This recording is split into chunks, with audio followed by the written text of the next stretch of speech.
Hi and welcome to the Daily WIP, the show where we discover everyone is becoming a media company. On the show today we're talking about Apple. Now Apple of course is a brand, and our thesis is that all brands are becoming media companies.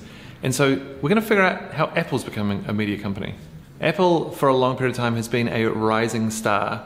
At one point, I think, what was it, a couple of years ago, they were most valuable company in the world. And so they're now looking at media and going, well, how can we make the rocket ship go even higher and further and faster? When you look at what they've been doing, what was it, early 2000s or mid 2000s, they were moving into distributing films and music, and they had iTunes and all those other bits and bobs around it. And most recently, in terms of moving into becoming a media company, they have produced a bespoke TV show called Planet of the Apps. What's really interesting about this is that in the past they've never actually made any of this stuff.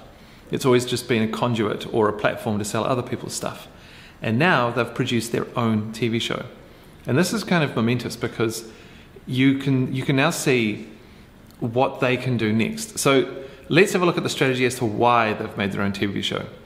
The TV show, if you look inside it and look at the content of it, it's about making apps which can only go on the App Store, which you can only access by buying an iPhone, which you can only use when you're logged in and you use an email address, right?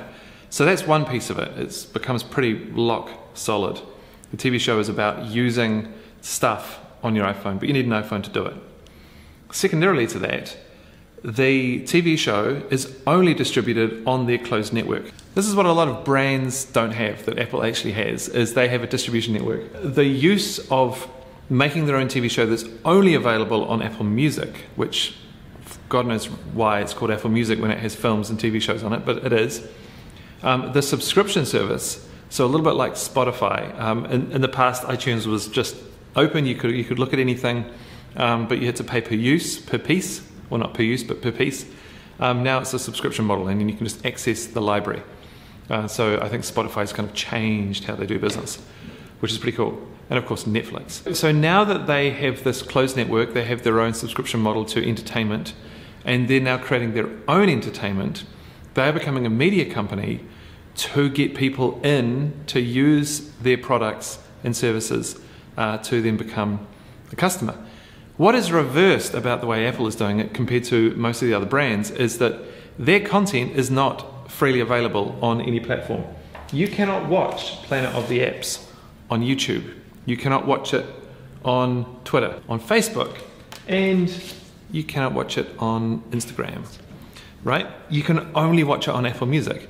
So this is what brands have to do very differently from the way Apple is doing it.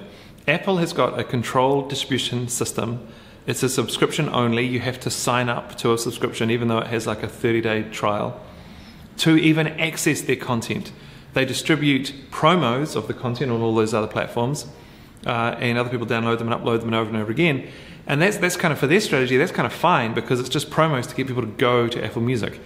You can only, so far as I understand, you can only go to Apple Music if you have an Apple phone or if you have a Mac or anything. So again, it's the strategy of get to people to buy their hardware by making all the software and everything else readily available. But then it's also subscription models. So it's kind of two things going on there. You know, for me, I'd almost go, if your primary task is to sell the products, and the products are the hardware, iPhones, Macs, all those things, why not make the TV show freely available, but only available on Macs, so that you can only watch it there.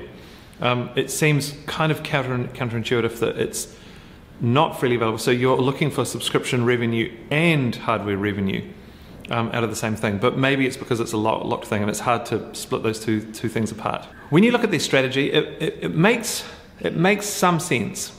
They make original content. Apple, first time ever, make original content, put it on a closed distribution platform where you can only see it with their hardware. And you go, okay, that makes sense. What can other brands learn from this? Well, I would say not very much. I don't think this is a strategy that actually that many other companies can use. If you think about Coca-Cola, for example, or Tesla, they don't have closed networks of people who are already consuming other things under like a paywall or under a controlled environment, where those people would be more enthused to stay, or new people would be more enthused to come onto it by having bespoke content put only in that area. What most other brands are doing is that they're making content that goes on every platform.